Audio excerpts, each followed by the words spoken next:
qui a été écrit au XIIe siècle, qui a été traduit en anglais, référence de moi et Aïssa, disait Pascal, et quand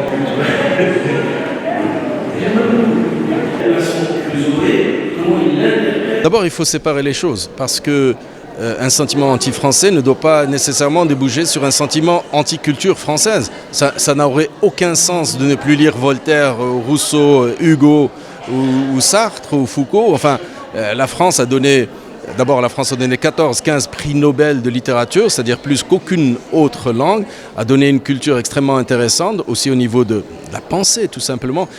Donc on a des problèmes en ce moment avec la France, c'est-à-dire avec peut-être le gouvernement français, une certaine politique, celle des visas par exemple, qui est extrêmement déplaisante, mais c'est pas une raison pour en finir avec la présence de la culture française et de la langue française dans notre pays. Au contraire, c'est une richesse, on devrait l'accepter.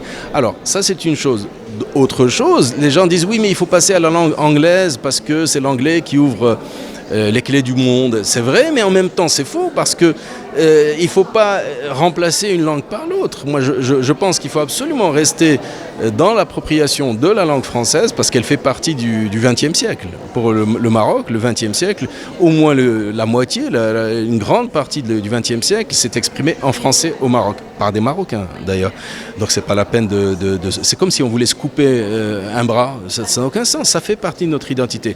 Mais ajouter l'usage de l'anglais, mais de l'anglais bien compris, pas l'anglais des aéroports, de l'anglais bien étudié, ça c'est une richesse aussi. Il ne faut pas remplacer une langue par une autre, ça j'entends dire, ça me semble assez aberrant. Prenons les deux, l'anglais et le français. On a eu depuis Driss Shraibi et Ahmed Safaroui, même avant eux, il y avait quelqu'un qui s'appelait Abdelkader Chat, et même avant, il y avait... je veux dire, après il y a eu toute une floraison, enfin c'est très riche la littérature marocaine d'expression française, sous des formes diverses, c'est très riche, mais elle a permis justement de faire rayonner le Maroc à l'international. Pas plus tard qu'hier, l'association des écrivains serbes de Belgrade m'a envoyé une très belle lettre en français, m'invitant à Belgrade. Ça sert aussi à faire rayonner le pays, bien entendu. Sinon, comment on s'exprime, comment on rayonne, comment bien par sa culture, par sa gastronomie, mais aussi et surtout par la littérature. Ça c'est un fait, c'est tout à fait. Ben Guerir, c'est une ville qui est chère à mon cœur. C'est l'une des villes les plus tranquilles du monde. Il y a plus de chats que d'êtres humains d'ailleurs à Ben Guerir, et sauf quand ils miaulent le soir, c'est super d'habiter à Ben Guerir. Il y a une université qui est formidable, qui est extraordinaire, qui a une ambition légitime de devenir une des grandes universités du monde. Je dis bien du monde, hein. Et c'est une ambition légitime, et si on s'y met tous, et si on continue, si on avance sur le même momentum, comme on dit en anglais, on y arrivera.